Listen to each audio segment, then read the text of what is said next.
Well, Zimbabwe has prohibited all lithium exports after the government said it was losing about 1.7 billion euros from exporting it as a raw mineral and not processing it into batteries at home. Now, lithium is a component of electronic batteries, mostly for cars, mobile phones and computers. Zimbabwe has the largest lithium reservoir in Africa, but finds that foreign companies and smugglers have extracted the valuable ore without paying their dues. Well, joining me now to further discuss this is Kudzai Mutisi, who is a chemical engineer and political analyst. Kudzai, thank you so much for joining us on the program this morning. You know, on the face of it, when you look at the headlining stories, Zimbabwean government bans all lithium exports, it does come across as drastic. But perhaps you can take us through, the reasoning behind this decision. Good morning, Togozo, and good morning to the viewers. Thank you for asking me to join you. I would like to clarify something, that it's not a ban on all lithium exports. It is a ban on lithium ore, which is unprocessed lithium. And to actually overcome the banning thing, all you have to do is to process it to some form of a concentrate or a concentrated form of lithium. And in this case, in Zimbabwe, almost all the big miners are having plants that can actually process this lithium ore into some form of a concentrate that is allowed for exports. However, the ban was actually meant for some small-scale miners who were already exporting large amounts of lithium ore without processing. But if we look at the reasoning behind, it is obviously about the lithium value chain. If you look at lithium, it is several links in the value chain, and the government of Zimbabwe here is trying to ensure that part of the value chain stays in Zimbabwe. Maybe 3 or 4 parts of the value chain stays in Zimbabwe for the sake of creation of jobs and creation of wealth. Because if we look in history, or as a historical legacy of colonization, we found that Africa became the source of raw materials. Africa became the place where countries in Europe would just take raw materials and then go to Europe to sustain very large value chains, sustaining jobs and wealth in Europe, whereas the countries that were producing the raw materials remain poor, remain under-resourced, and remain sort of like disadvantaged in every part of the way. Yeah.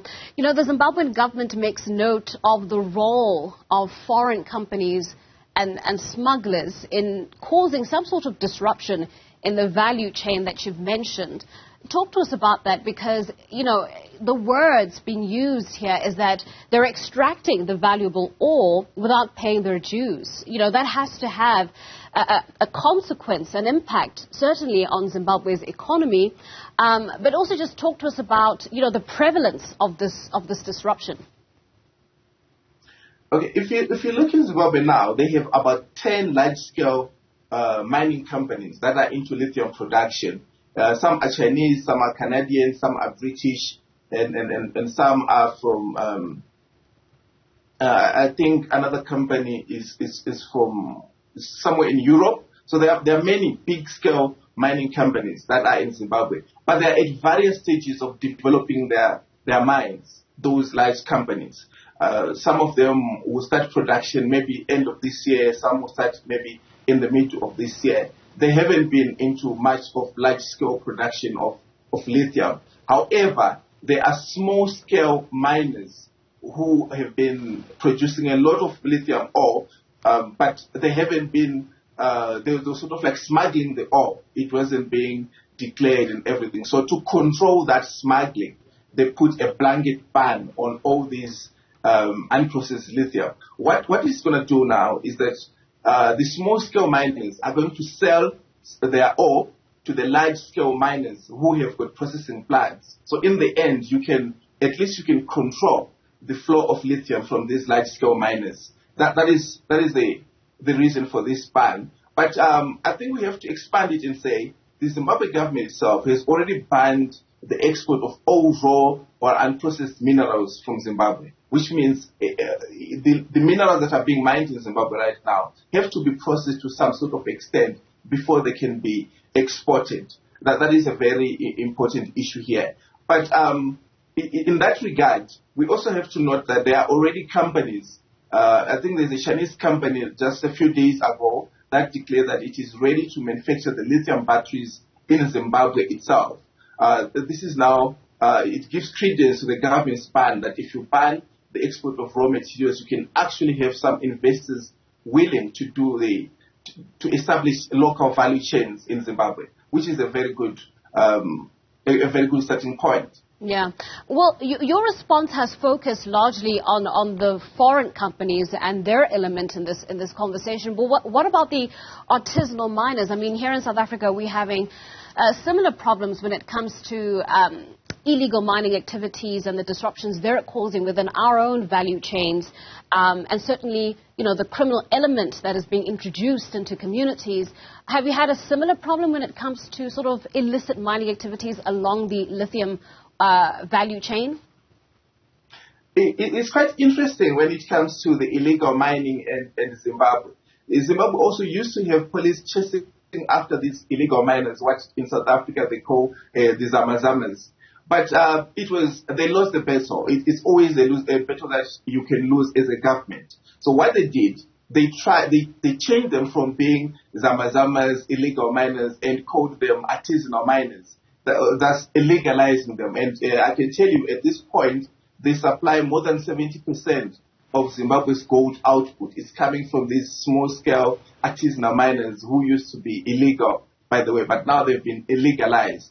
So the same thing occurred in the lithium value chain, that there were now a proliferation of these small-scale miners producing lithium ore and then taking it out of the country, because there has not been the same arrangement as is in the gold value chain. They don't have sort of like where they can sell their produce locally. So all of the production from the small-scale lithium mining was almost exported, and they were doing this in sort of like a smuggling way. So now I think by this ban, they will try to find a way of legalizing the production of lithium from these small-scale miners, or maybe have some arrangement where the small-scale miners will be selling their lithium ore to the large-scale miners, which the government can easily control in terms of the movement of this processed lithium. Yeah. I mean, look, the story is certainly a good story to tell, Kudzai, a story of an African country sort of claiming its power back, establishing that agency that it has, that global positioning that it has when it comes to, geopolitics.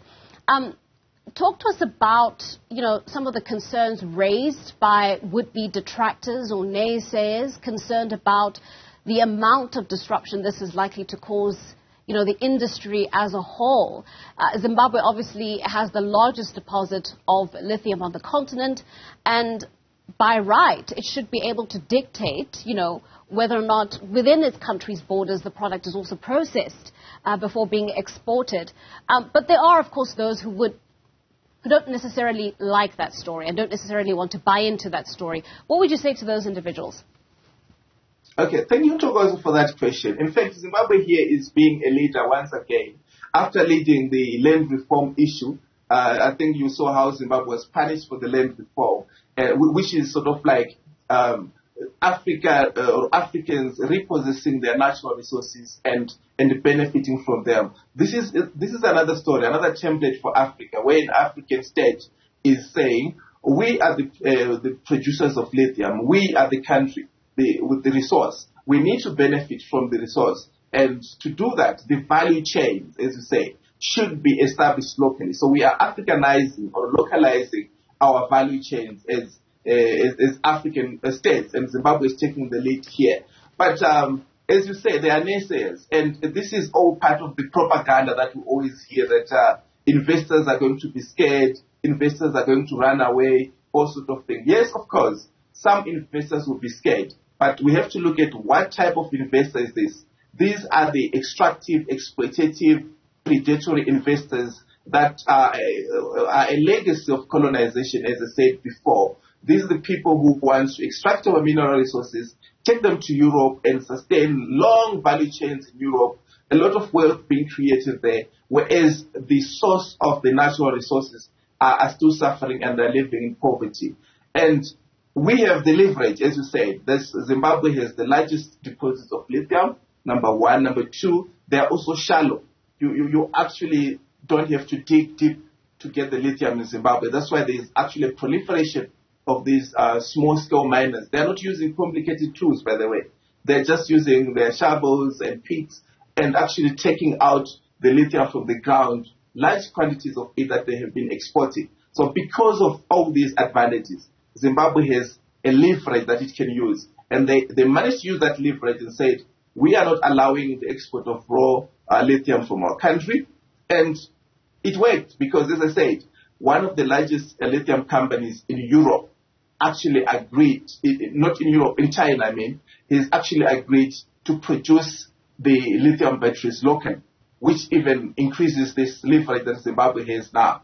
All the other players have to comply with that fact because they have no other choice now. Indeed. Well, Kudzai, thank you so much for your time and thank you for joining us on our program this morning.